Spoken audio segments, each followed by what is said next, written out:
What's up, design family, and welcome back to another episode of Fittdesign TV. So glad to have you back on the channel. On today's episode, I'll be teaching you guys how to read an 8th scale tailor tape.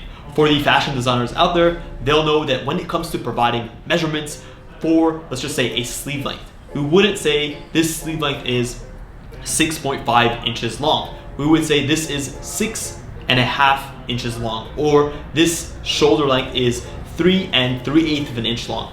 So being able to read in this fraction scale is extremely important when communicating in a fashion sense, providing fittings, measurements, so on and so forth. In this quick episode, I'll teach you guys how to easily read in one step a traditional 8th scale tailor tape. Hey guys, and welcome to Fittdesign TV. So glad to have you here.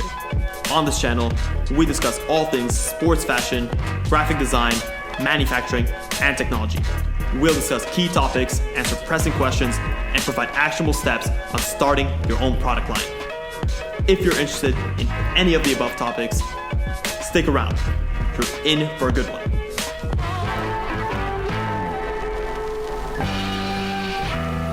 For those of you who live in the US, dealing with the imperial numeric system is not something that is new to you. However, for the rest of the world who are dealing with the metric system, this may worry you a little bit because you're used to seeing 1 to 2 centimeters and having 10 notches in between, which are the millimeters.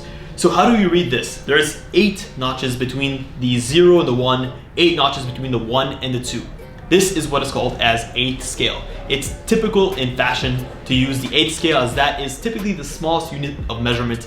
Because we're dealing with garments with relatively higher tolerances, we're not dealing with mechanical products or industrial goods, which really you get the tolerances down to 1/64 or 1/128.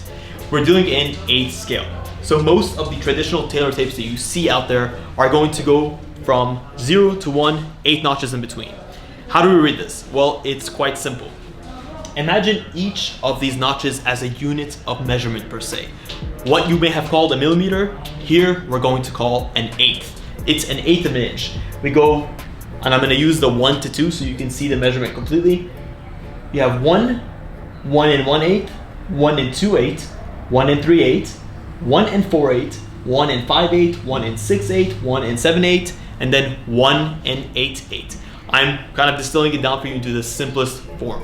You wouldn't say 2 is 1 and 8/8, even though that's technically what you're measuring.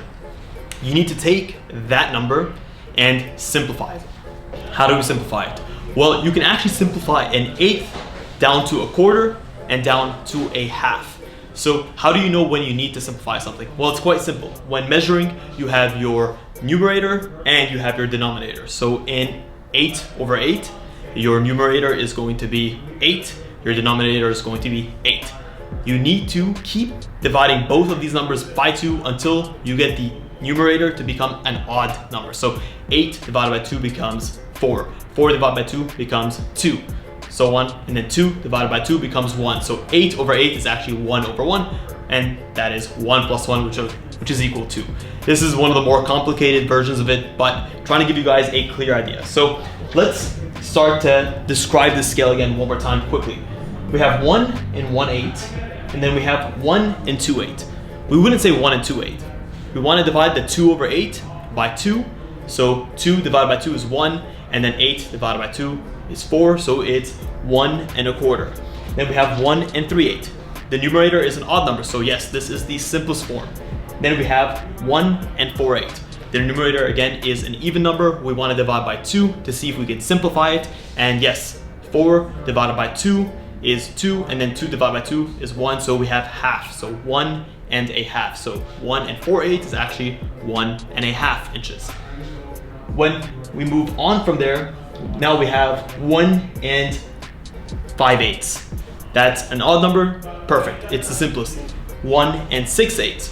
We need to take the 6, divide by 2, that becomes 4. Take the 4, divide by 2, that becomes, take the 6, divide by 2, that's 3. That is an odd number, so that becomes 1 and 3/4 of an inch.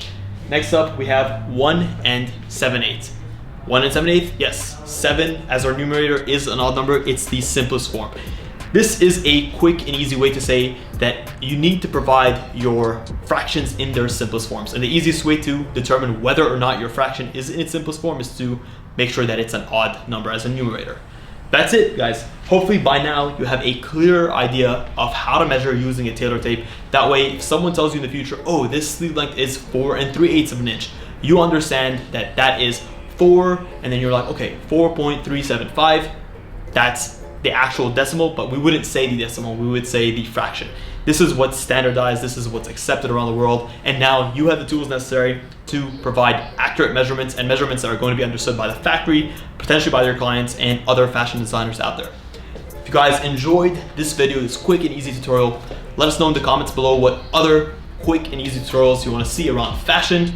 Let us know what you want to see as well next on the channel. If you guys enjoyed this episode, please consider smashing a thumbs up. It really does help us out, and it lets more people see these videos, and it keeps us motivated to keep pumping out the content for you guys. Thank you so much for tuning in to this episode of Fittdesign TV. Until next week's episode, stay awesome.